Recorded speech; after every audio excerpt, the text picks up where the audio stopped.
আওয়ামী লীগের রাজনৈতিক পতন হয়েছে, আওয়ামী লীগের রাজনৈতিকভাবে নিপাত হয়েছে, নির্মূল হয়েছে, দাফন হয়ে গেছে দিল্লিতে। সেই আওয়ামী লীগ বাংলাদেশে আর কোনোদিন রাজনীতি করতে পারবে না। রাজনৈতিক দল হিসেবে আওয়ামী লীগের বিচার দাবি করেছি আমরা, আপনারা দাবি করেছেন, তদন্ত পরিচালিত হচ্ছে। ইনশাআল্লাহ খুব শিগগির রাজনৈতিক দল হিসেবে সেই রাজনৈতিক দলকে বিচারের কাঠগড়ায় নিয়ে যাওয়া হবে। আমরা ধীরে ধীরে আমরা জানি স্বৈরাচারকে গদিতে রেখে বৈষম্যহীনতার বাংলাদেশ প্রতিষ্ঠা করা যাবে না। তাদেরকে আমরা বোঝাতে সক্ষম হয়েছি, কিন্তু তাদের সেই সাহস ছিল না। আমরা রাজনৈতিকভাবে সমগ্র বাংলাদেশের সকল মানুষকে ঐক্যবদ্ধ করে শত সহস্র শহীদের রক্তের এই স্রোতের মধ্য দিয়ে আমরা এই জায়গায় এসেছি আজকে। জাতিসংঘের যে রিপোর্ট, সেই রিপোর্টে 1400-র কথা বলা আছে, কিন্তু অফিসিয়ালি বিভিন্ন পত্রিকা এবং জরিপে 700 থেকে 800-র মতো খতিয়ান পাওয়া যায়।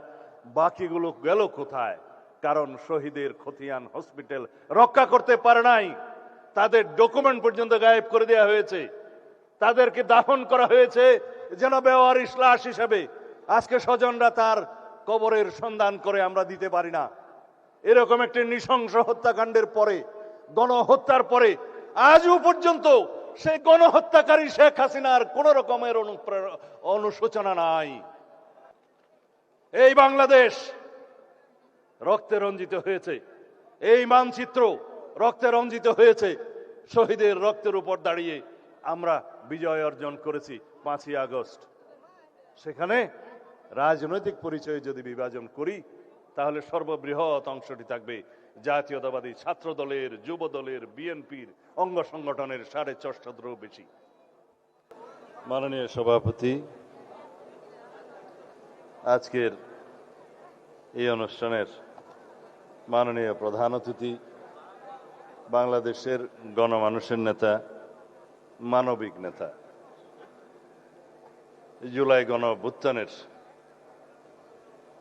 যে পথ নির্দেশক, আমাদেরকে যিনি নির্দেশনা দিয়েছেন, সাহস জুগিয়েছেন, অনুপ্রেরণা দিয়েছেন এবং এই জুলাই গণঅভ্যুত্থানকে সফলতার দিকে নিয়ে গেছেন, জনাব তারেক রহমান। উপস্থিত মন্ত্রিসভার সদস্যবৃন্দ এবং আজকে যারা উপস্থিত হয়েছেন, যাদের বক্তব্য আমরা শুনতে এসেছি, জুলাইয়ের শহীদদের পিতা মাতা, ভাই বোন, আত্মীয় স্বজন, যারা আহত জুলাই যোদ্ধা, সুধীবৃন্দ, ভাই ও বোনেরা, সাংবাদিক বন্ধুগণ, আসসালামু আলাইকুম রহমতুল্লাহ। বক্তব্য আমি দেওয়ার কথা না। এখানে এই জাতীয় অনুষ্ঠানে কয়েকবার এসেছি।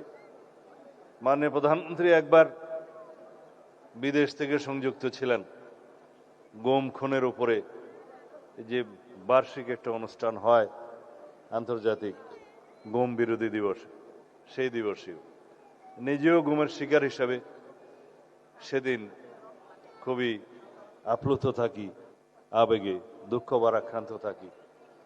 যারা গুম হয়েছেন, কেউ কেউ ফিরে এসছেন, সেখানে বক্তব্য শোনা যায় তাদের। যারা আসেননি তাদের স্বজনদের বক্তব্য না শুনতে পারা যায়, না দেখতে পারা যায়। সেরকম একটা দৃশ্য এখনো পঙ্গু হাসপাতালে যারা চিকিৎসাধীন জুলাইয়ের অভ্যুত্থানে, আমি কয়েকবার দেখতে গিয়েছিলাম মাননীয় প্রধানমন্ত্রীর নির্দেশে। সে দৃশ্য চোখে দেখা যায় না।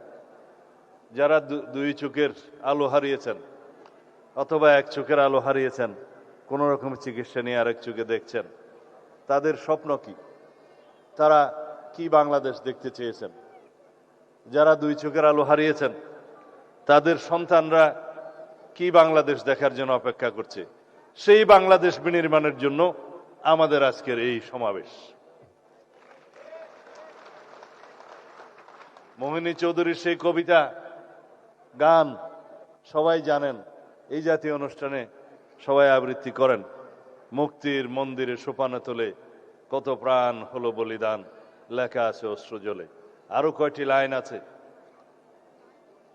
তাদের অনেকেই যারা স্বর্গগত, তারা এখনো জানে স্বর্গ থেকে প্রিয় মাতৃভূমি। আমরা কি সেই মাতৃভূমি বানানোর প্রত্যয় ব্যক্ত করব না? পরিকল্পনা নেব না? একটা বস্মের উপরে দাঁড়িয়ে আমরা রাষ্ট্রের দায়িত্ব পেয়েছি, জনগণ দিয়েছে। সেই ভস্মের মধ্যে কিছু নেই। সারা বাংলাদেশের অর্থনীতি ফোকলা অবস্থা, ব্যাংকিং খাত লুটপাট হয়ে গিয়েছে, 30 লক্ষ কোটি টাকা পাচার হয়ে গিয়েছে। দাবি আমাদের অনেক, জাতির প্রত্যাশা অনেক, অ্যাসপিরেশন অনেক, স্কাই ইজ দ্য লিমিট। কিন্তু আমাদেরকে বাস্তবতায় আসতে হবে। আমাদের অর্থনৈতিক ভিত্তি কোথায়?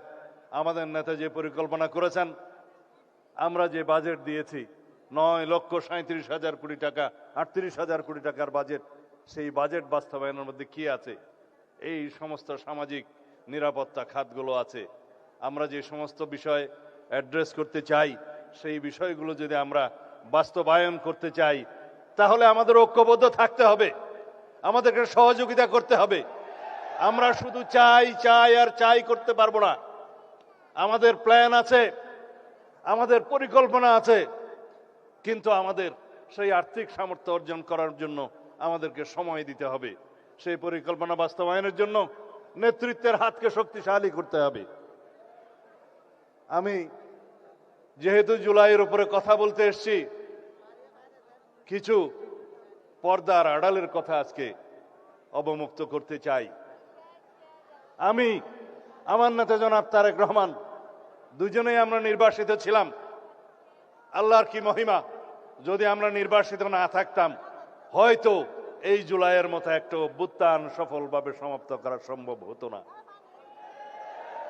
এটাই হচ্ছে পর্দার অন্তরালের কথা। কোনোদিন আমরা ঘুমাইনি। 24টা ঘন্টা কোঅর্ডিনেশন করে আমাদের নেতা কর্মীদেরকে বিভিন্নভাবে আমরা অর্গানাইজ করে এই জুলাই যোদ্ধাদের সম্মুখে রেখে অরাজনৈতিক পরিচয়ে এই আন্দোলনের একটা পর্যায় পর্যন্ত আমরা নিয়ে এসেছি। 3 তারিখ 4 তারিখে আমরা যখন নৈতিক সমর্থন প্রদান করি, তারপরের থেকে বিশ্ববিদ্যালয়ের শিক্ষকদের একটা আন্দোলন ছিল, সেখানে সমর্থন দিয়ে তারপরের থেকে যেদিন আমরা 16ই জুলাই পর্যন্ত পৌঁছালাম, সেদিন আমার নেতা বলেছেন, দফা 1 দাবি 1, স্বৈরাচারের পদত্যাগ, অন্য কোনোভাবে এই সমস্যার সমাধান হবে না। আজকে যারা জুলাই যোদ্ধাদের নেতৃত্ব দাবি করেন, তাদের অনেকেই সেদিন বলেছিল আমাদের কোনো রাজনৈতিক দাবি নাই, আমাদের দাবি বৈষম্যহীন এই ছাত্র আন্দোলনের দাবি, কোটা বৈষম্য দূর করতে হবে, সেটাই ছিল তাদের বক্তব্য। আমরা ধীরে ধীরে আমরা জানি স্বৈরাচারকে গদিতে রেখে বৈষম্যহীনতার বাংলাদেশ প্রতিষ্ঠা করা যাবে না। তাদেরকে আমরা বোঝাতে সক্ষম হয়েছি, কিন্তু তাদের সেই সাহস ছিল না। আমরা রাজনৈতিকভাবে সমগ্র বাংলাদেশের সকল মানুষকে ঐক্যবদ্ধ করে শত সহস্র শহীদের রক্তের এই স্রোতের মধ্য দিয়ে আমরা এই জায়গায় এসেছি। আজকে এই বাংলাদেশ রক্তে রঞ্জিত হয়েছে, এই মানচিত্র রক্তে রঞ্জিত হয়েছে। শহীদের রক্তের উপর দাঁড়িয়ে আমরা বিজয় অর্জন করেছি 5ই আগস্ট। সেখানে রাজনৈতিক পরিচয়ে যদি বিভাজন করি, তাহলে সর্ববৃহৎ অংশটি থাকবে জাতীয়তাবাদী ছাত্র দলের, যুব দলের, বিএনপির অঙ্গ সংগঠনের 4.5 বেশি। জাতিসংঘের যে রিপোর্ট, সেই রিপোর্টে 1400-র কথা বলা আছে, কিন্তু অফিসিয়ালি বিভিন্ন পত্রিকা এবং জরিপে 700 থেকে 800-র মতো খতিয়ান পাওয়া যায়। বাকিগুলো গেল কোথায়? কারণ শহীদের খতিয়ান হসপিটাল রক্ষা করতে পারে নাই, তাদের ডকুমেন্ট পর্যন্ত গায়েব করে দেওয়া হয়েছে, তাদেরকে দাফন করা হয়েছে যেন বেওয়ারিশ লাশ হিসেবে। আজকে স্বজনরা তার কবরের সন্ধান করে আমরা দিতে পারি না। এরকম একটি নৃশংস হত্যাকাণ্ডের পরে, গণহত্যার পরে আজও পর্যন্ত সেই গণহত্যাকারী শেখ হাসিনার কোন রকমের অনুশোচনা নাই। তারা জুলাই যোদ্ধাদেরকে অপরাধী হিসেবে তকমা দিচ্ছে। বাংলাদেশের এই গণ অভ্যুত্থানকে তারা বলছে একটা জঙ্গি তকমা দিচ্ছে। বাংলাদেশে নাকি জঙ্গিবাদের মধ্য দিয়ে তাদের রাষ্ট্র ক্ষমতা ছিনিয়ে নেওয়া হয়েছে। এর চাইতে লজ্জাস করার কিছু নেই। তাদের মধ্যে অনুশোচনাও নেই, তারা দুঃস্বীকারের সেই অবস্থাও তাদের নেই, সেই ইতিহাসই তাদের নেই। তারা উল্টো বিদেশে বসে বাংলাদেশে এখন নাকি গণতান্ত্রিক সরকারের বিরুদ্ধে বিভিন্ন রকমের ষড়যন্ত্র করছে। আওয়ামী লীগের রাজনৈতিক পতন হয়েছে, আওয়ামী লীগের রাজনৈতিকভাবে নিপাত হয়েছে, নির্মূল হয়েছে, দাফন হয়ে গেছে দিল্লিতে। সেই আওয়ামী লীগ বাংলাদেশে আর কোনোদিন রাজনীতি করতে পারবে না। রাজনৈতিক দল হিসেবে আওয়ামী লীগের বিচার দাবি করেছি আমরা, আপনারা দাবি করেছেন, তদন্ত পরিচালিত হচ্ছে।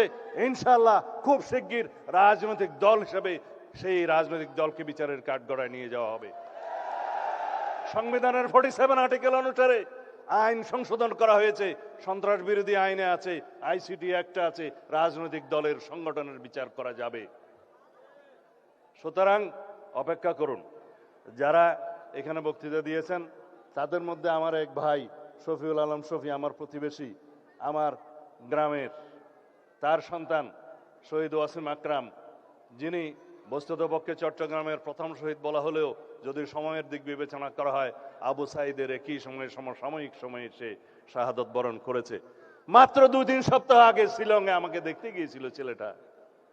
বলেছিলাম, বাবা এত অল্প বয়সে কেন পাসপোর্ট ভিসা করে মা বাবার টাকা খরচ করে আমাকে দেখতে এলে? বলেছিল ছেলেটা, আপনাকে এক নজর সামনে থেকে দেখব, বড় আশা ছিল।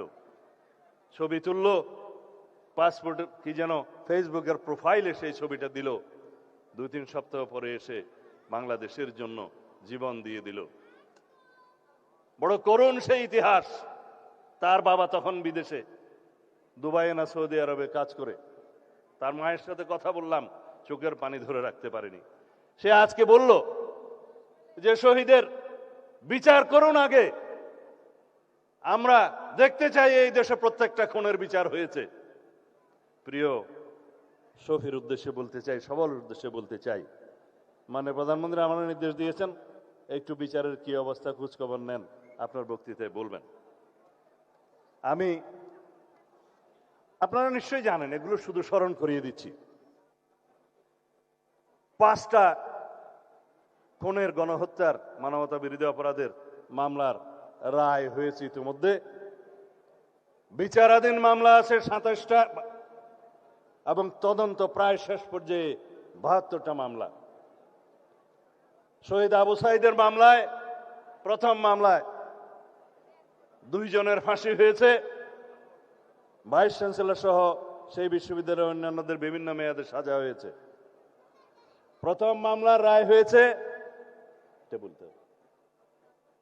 গণহত্যার।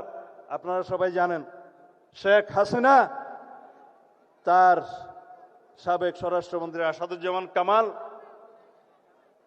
তাদের ফাঁসি হয়েছে, ফাঁসির আদেশ হয়েছে। তৎকালীন আইজিপি মামুন রাজসাক্ষী হওয়ার কারণে তার সাজা কম হয়েছে, তবে সাজা হয়েছে। আশুলিয়ায় লাশ পোড়ানো হত্যা মামলার 2 জনের ফাঁসি হয়েছে। ওখানে সাবেক একজন স্বৈরাচারের 200 এমপি আছে, ওসি আছে, ডিআইজি সহ অন্যান্যদের যাবজ্জীবন সহ বিভিন্ন মেয়াদে সাজা হয়েছে। চানকারপুলের হত্যা মামলার ফাঁসি হয়েছে তৎকালীন স্বৈরাচারের 200 পুলিশ কমিশনার হাবিব এবং জয়েন্ট কমিশনার সুদীপ্ত, তাদের ফাঁসির আদেশ হয়েছে। অন্যান্যদের বিভিন্ন মেয়াদে সাজা হয়েছে। অতি সম্প্রতি রায় হয়েছে রামপুরা টিভি সেন্টারের ওখানে একটা ছেলে কার্নিশে লুকিয়েছিল, তাকে ওখানে যে গুলি করা হয়েছে।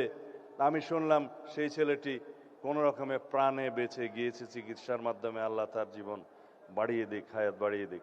কিন্তু সেই ঘটনায় আরো 2-1 জন, একটা শিশু সহ হত্যা করা হয়েছে তাদেরকে। সেই মামলায় রায় হয়েছে, ফাঁসির আদেশ হয়েছে তৎকালীন পুলিশ কমিশনার হাবিব, ওসি এবং অন্যান্যদের বিভিন্ন মেয়াদে।